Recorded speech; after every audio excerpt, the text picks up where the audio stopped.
서동영의 시선 함께합니다. 순천 광양 곡성 구례을에 서동영 전 국회의원 나오셨습니다. 안녕하세요. 반갑습니다. 새해 복 많이 받으십시오. 새해 복 많이 받으십시오. 설 연휴에 지역에 좀 계셨죠? 예, 그랬습니다. 뭐 계속 계셨겠지만 설 연휴에 이제 많은 분들 오셨으니까 이런저런 얘기 많이 들으셨을 텐데 어떻든가요? 예. 저야 이제 최근에 계속 지역에 있었으니까 지역의 여론들은 계속 좀 듣고 있는 편이었는데요. 설 연휴 때 만난 분들은 특히 이 내란 상황, 내란 정국 이 너무 오래 끌고 가고 조금 혼란스러운 점에 대해서 굉장히 좀 걱정도 많이 하시고 최근에 이제 민생이 굉장히 안 좋은데요. 그 민생이 많이 어렵고 안 좋은 것 역시 이 전국이 안정되지 못한 것과 연관이 있는 거 아닌가 이렇게 생각하시는 분들이 많았어요. 그래서 그분들도 그런 이야기를 많이 하시고 저도 역시 지금 이 상황을 빨리 좀 마무리를 지어야 민생 안정을 위한 민생 회복을 위한 프로그램들이 좀 본격화될 수 있겠다라는 생각이 좀 많이 들었었습니다. 그래요. 사실 경제 어렵다, 민생 어렵다 얘기를 하는데 뭐 지금 정부 형태가 저렇게 되니까 욕할 때도 없고 더 답답하실 거예요, 그죠? 예. 그래서 오늘 주제는 이제 탄핵 심판과 대선 전망 뭐 이렇게 잡았는데 이걸 전망해 보기 전에 앞서서 조금 우리가 분석해야 될 게 앞서 말씀하셨지만 2달이 넘어간단 말이에요, 이 사태가.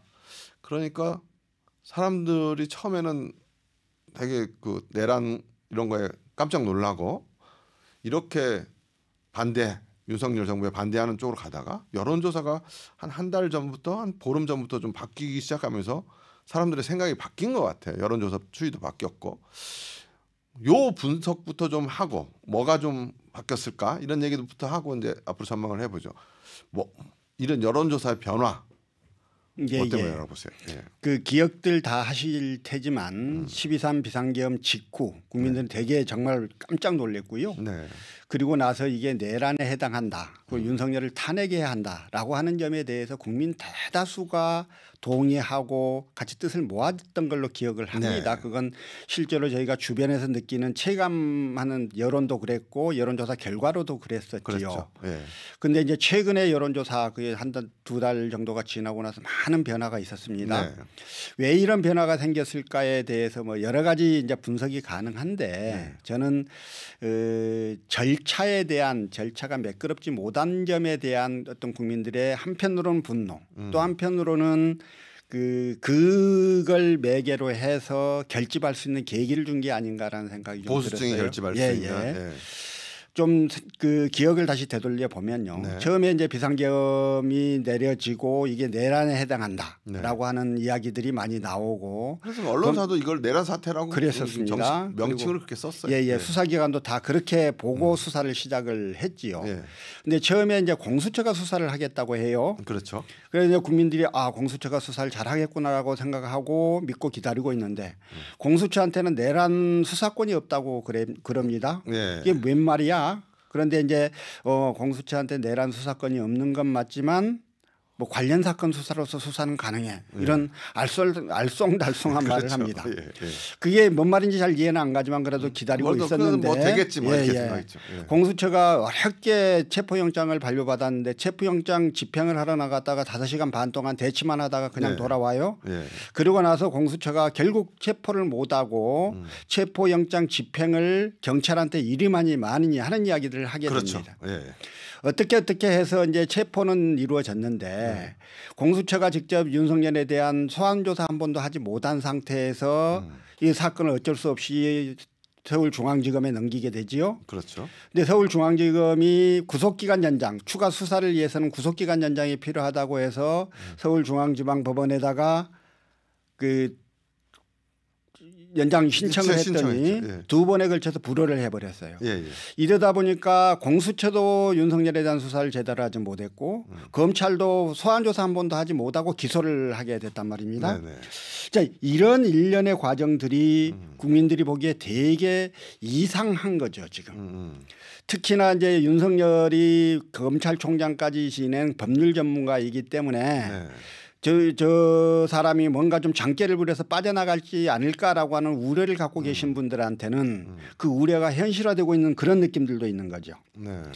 이제 이런 일련의 과정들을 보면서 뭔가 한쪽에서는 불안하고 한쪽에서는 뭐 저거 잘못된 거 아니야 원래부터 하는 생각들을 좀 하게 되는 계기가 됐을 것 같고요. 네. 이런 와중에 국회도 내란 탄핵 소추 사유에 내란죄를 빼니 뭐니 하는 이야기가 나오면서 국민들이 이런 상황도 굉장히 혼란스럽고 또 국회가 주도해서 하면 될 걸로 생각했던 헌법재판소 재판관 임명 문제도 깔끔하게 마무리가 되지 못하고 이제 이렇게 되는 겁니다. 그러니까 이런 와중에 이제 윤석열과 또 극우 유튜버들의 선동이 있으니까 보수층들은 똘똘 결집하게 되고 윤석열이 탄핵돼야 하고 그다음에 처벌 받아야 한다고 믿고 있었던 사람들은 일부는 태도가 돌아서기도 하고 일부는 관망의 자세로 좀 돌아서기도 하고 이런 변화들이 생겼던 거지요. 이런 것들이 이제 최근에 그 여론 흐름의 변화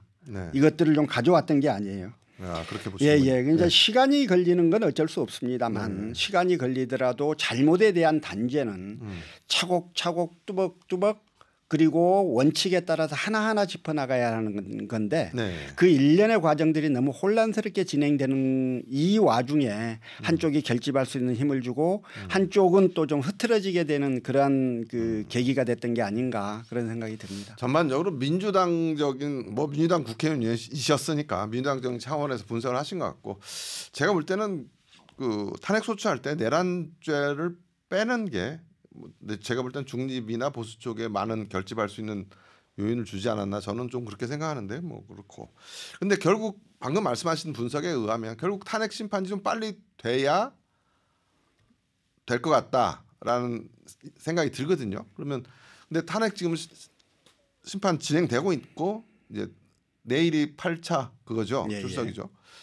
근데 그 과정에서 증인들이 좀 말을 바꾸고 하는 일들이 있어요. 이건 어떻게 보셨어요? 특히 이제 군 관련자들, 군 관련 증인들의 진술들이 확연하게 진술이 바뀌었다 이렇게 볼 건 아닌데 약간 흐려지고 약간 애매해지고 이러면서 지켜보는 국민들은 저거 내가 알고 있던 것과 조금 다른 이야기를 하는 생각들을 좀 하시게 되면서 많이 좀 불안해하세요. 근데 이제 그거는 아까 말씀드렸던 여론의 흐름 뭔가 조금 이렇게 이상하게 여론 흐름이 있는 거를 이 양반들이 이제 귀신같이 알아채고 거기에 맞춰서 나름 이제 증언의 수위를 좀 조절하고 있다. 이제 상황이 어찌 될지 모른다 이렇게 생각을 좀 하게 된 것도 같지요. 그런데 이제 진술 내용들을 좀 자세히 보면 국회 소추위원 변호사들이 질문하는 내용들이 있었지 않습니까? 그 질문은 그 질문 내용의 근거는 뭐냐면 검찰 조서예요. 그렇죠. 검찰에서 이미 그 사람들이 그 군 관련자들이 검찰에 와서 진술해놨던 거를 처음 1차 진술 그렇죠. 그 진술 조서를 가지고 와서 그 진술 조서를 가지고 그걸 토대로 해서 좀 질문을 했더니 원래 진술 조서에는 그렇게 진술하지 않았던 것 검찰에서는 그렇게 진술하지 않았던 것을 약간 변경을 주고 약간 꼬고 이렇게 하고 있는 모습들을 우리가 지금 보고 있는 거란 말입니다. 그렇다면 이제 현재 재판부로서는 당초 검찰에서 진술했던 내용 그 진술 조서도 이미 증거로 채택했으니까 그거하고 현재 법정에 나와서 진술한 내용하고를 비교해서 어떤 게 더 맞는지 보게 될 거예요. 그런데 이제 통상 그 범행을 저지른 사람들은 범행 직후예요. 자기 스스로도 좀 정신이 없고 뭔가 1차 진술이 가장 솔직하다고 그러니까 판단한다고 그러더라고요. 자기 스스로 조금 논리적으로 재구성할 여유가 없고 이럴 때 좀 거칠지만 막 해놓은 진술 이게 가장 진실에 가까울 가능성이 크기 때문에 재판을 오래 해왔던 현재 재판관들이 이런 부분들은 잘 캐치할 거다라는 생각이어서요. 결국 지금의 현재 법정에 와서 현재 재판정에 와서 이러저러하게 진술을 좀 꼬고 조금 변화를 준다 하더라도 그런 변화들이 성공하기는 쉽지 않을 거다 이런 생각이 좀 듭니다. 그럼 탄핵 심판이 이제 정리가 돼야 되는데 내일 아까 8차 변론 기일이 있는 거고 추가 일정은 아직 없죠. 그렇습니다. 그런데 최후 변론도 해야 되잖아요, 그죠? 일단 언제쯤 끝날까요? 예. 우선 이제 기왕에 있었던 진술들하고 그다음에 추가 그 증인이 필요할 건지에 대해서는 재판부가 판단을 해야 할 거고 또 여러 증인들 중에 그 진술이 서로 모순되는 사람들이 있습니다. 그러면 이것도 좀 정리를 해야 하고요. 그렇죠. 그렇게 보면 기왕에 있는 사람들을 다시 추가 증언을 하게 할 건지 또는 추가로 증인을 부를 건지 이런 문제에 대해서 판단을 해야 되는 건데 그거는 뭐 전 기록을 다 보고 있는 현재 재판관들이 판단할 수밖에 없는 문제여서 그렇죠. 그 내일 8차 변론이 끝나고 나서 추가로 변론기를 더 잡을지 그거는 조금 더 지켜봐야 할 것 같고 더 이상 이제 증인 신문할 게 없겠다라고 하면 이제 최후 변론도 해야 되고 또 쟁점을 좀 정리하는 길도 한두 번은 열어야 될 겁니다. 이제 그 정도 기간이 필요할 것 같고요. 그리고 나서 이제 그렇게 되면 변론을 종결하고 변론 종결 후에 통상 뭐 한 15일에서 20일 후에 선고를 하는 걸로 좀 알려져 있기도 한 거니까요. 그렇죠. 대략 그런 날짜들을 좀 보면 한 3월 중순이나 3월 후반쯤 될까요? 이쯤에서 선고가 이루어질 가능성도 있겠다 이런 생각이 듭니다. 그러니까 변론 종결되고 노무현 대통령은 14일, 박근혜 대통령은 11일 후에 최종 판정이 나왔다고 그러니까 변론 종료되고 10일에서 15일 사이에 최종 판결이 나올 것이다. 이렇게 분석되면 아까 3월 말쯤, 3월 중순쯤 나올 것이다. 이렇게 보는 거고. 뭐 이후에 이제 대선 얘기가 이제 본격 진행되겠죠. 근데 그 전에 아까 내란 얘기도 우리가 했잖아요. 내란 재판은 어떻게 진행되는 겁니까? 그러면 이거 탄핵 심판에서 일단 내란죄가 빠졌으니까. 아니요. 그러니까 탄핵 심판에 내란이 빠진 게 아니고 그러니까 내란 행위라고 우리가 평가하는 그 행위가 탄핵 사유인 거죠. 그에 대한 심판과 그에 대한 판단은 다 하는 건데 그 행위들이 내란 행위에 해당하느냐 즉 위헌적 행위로서 헌정 질서를 그 어지럽힌 게 맞느냐 요거는 이제 현재 재판관이 내란 자체가 맞느냐는 따로 재판이 되는 거죠. 그러니까 내란죄에 해당하는. 그러니까 사실관계를 구성하고 그 사실관계가 특정한 범죄에 해당하느냐 마느냐는 또 별도의 판단 절차를 거치거든요. 그래서 그 내란죄에 해당하는지 여부, 그 구성 요건에 해당하는지 여부에 대한 판단은 이제 형사재판에서 하는 거죠. 그러는 것이죠. 그건 보통 어느 정도 걸려요? 일단 그 내란 재판은 이제 그건 형사재판이고 실제로 지금 내란 우두머리의 경우 법정형이 사형 아니면 무기징역, 무기금고 이렇게 돼 있는 거 아닙니까? 그래서 굉장히 중형이 예상이 되기 때문에 피고인 방어권을 최대한 보장해야 되는 게 맞는 거고요.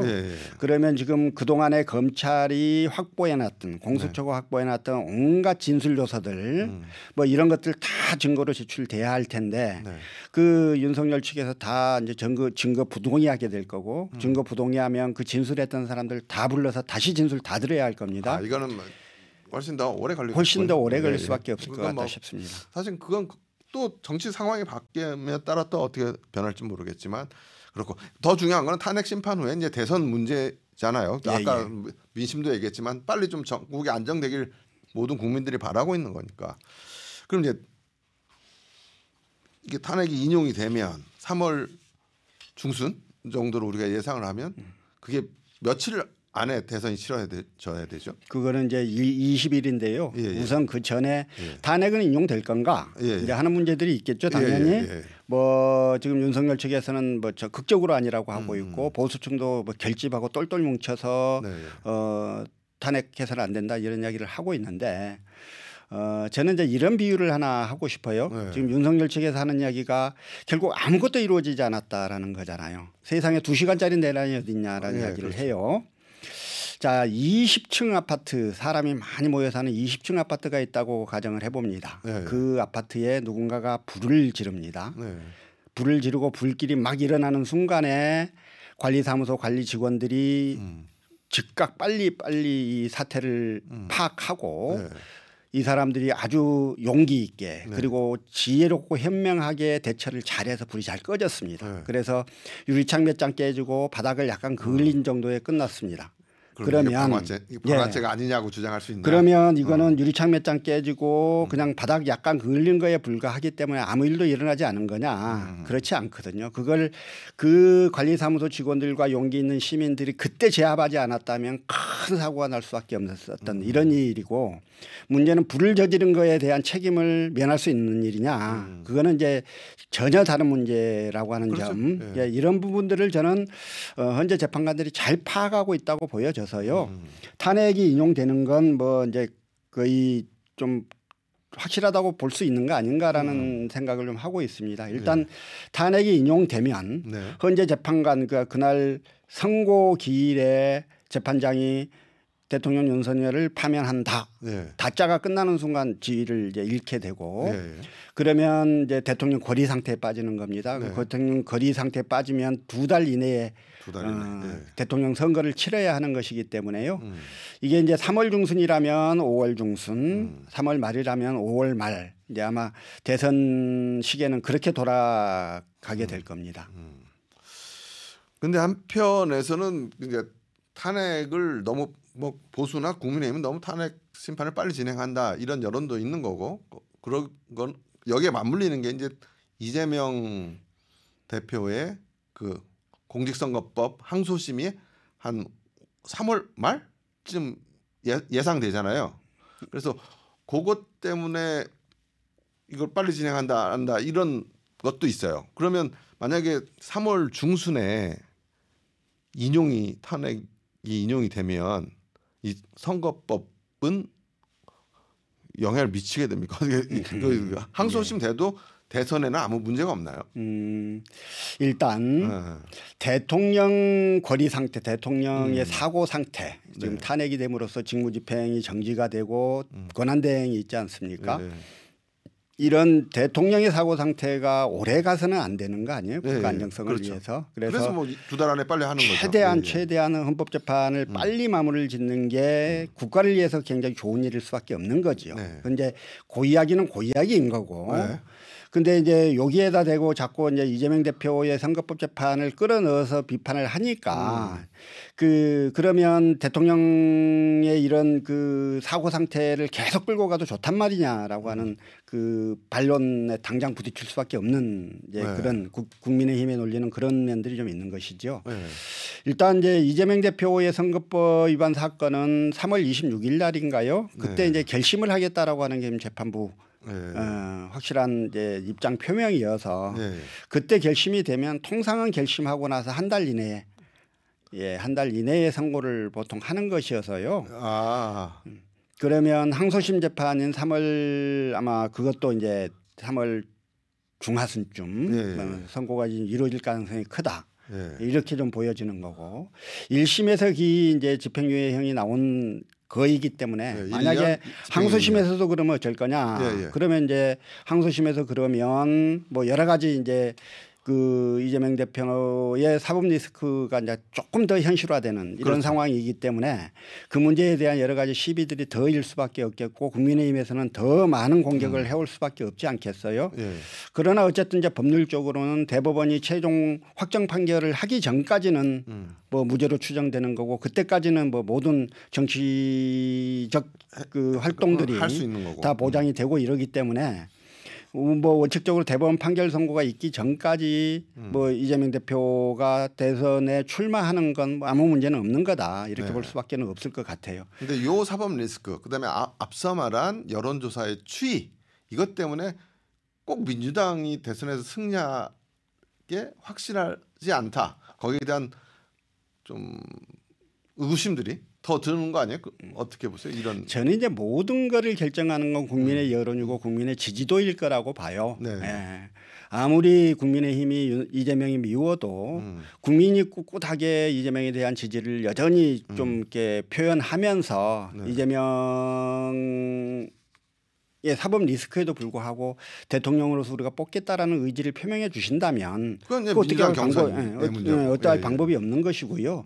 만약에 그렇지 않고 항소심까지 당선부 요용이 나오고 나서 국민들이 저러면 안 되는 거 아닌가라는 생각을 하시고 국민 여론이 쭉 빠져버린다면 그건 이재명 대표도 어쩔 수 없는 상황이 되지 않겠습니까? 그래서 지금은 양당 국민의힘이나 민주당의 어떤 인위적인 요구에 의해서가 아니라 국민 여론에 의해서 모든 것들이 결정될 수밖에 없는 상황이다. 네. 이런 좀 생각이 듭니다.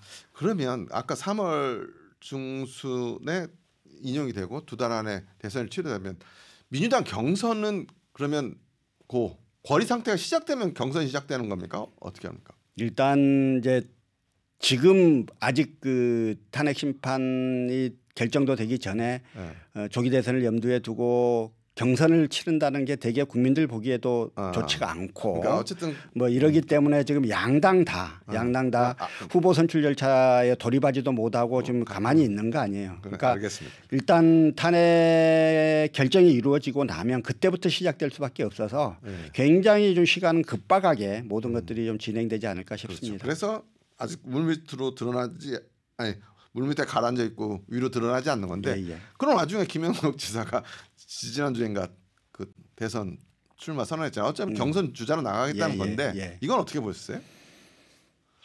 뭐 여러 이야기가 있었던 것 같습니다만 저는 사실은 이제 처음 듣는 이야기여서요.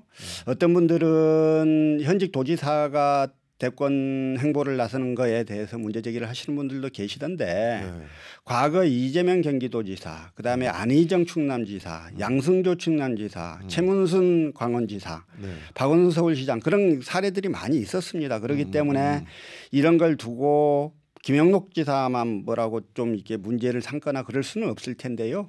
저는 볼 때 지사가 나가는 게 문제가 아니라 다들 이렇게 숨지고 있는데 왜 김성근 지사 먼저 깃발 내걸었냐? 그거야 뭐 조금 먼저 치고 나가는 사람도 있을 수는 있을 테니까요. 근데 이제 저는 이런 생각은 듭니다. 다만 현직 지사가 대권 행보를 계속 하다 보면 그 지사의 업무에 많이 좀 소홀히 되지 않겠어요? 이제 이런 부분들을 어떻게 할 것인가는 좀 제도적인 방법들을 좀 고민해야 된다. 김영욱 지사에 대해서가 아니라 전국적으로 누구에게나 다 적용되는 기준들을 마련해야 한다는 생각은 있고요. 전라남도를 어떻게 운영할 것인지 또 전라남도를 지금까지 어떻게 이끌어 왔는지 이런 자신의 포부와 성과가 있을 텐데 그거 하고 대한민국을 어떻게 이끌 건지 대한민국의 미래를 어떻게 설계할 건지 이 문제하고는 그 좀 범위 크기나 방향에 있어서 많은 차이가 나지 않겠습니까? 그래서 아직까지는 이제 그 김영록 지사가 출마를 하겠다라는 입장만 표명하신 상태고 어떠한 대한민국을 만들 건지 자기는 뭘 어떻게 풀어나갈 건지에 대해서는 아주 구체적으로 밝히고 계시지는 않아서요. 앞으로 그걸 밝히지 않겠어요. 그러면 이제 뭐 우리 도민들 그리고 국민 전체가 좀 감동할 수 있는 좀 멋진 비전과 포부 철학을 좀 표명해 주시기를 당부드립니다.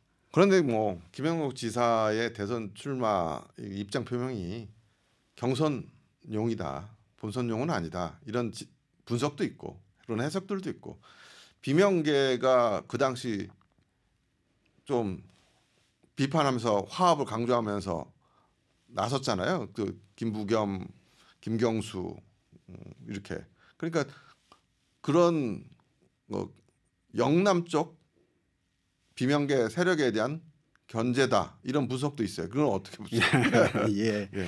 저는 뭐 그런 분석을 제가 해보지 않아서 일단 정치적 행보가 뭐 정치적 의미에 대한 해석 그리고 그에 대한 평가 뭐 이런 것들은 불가피하게 따라올 수밖에 없는 것이긴 한데요.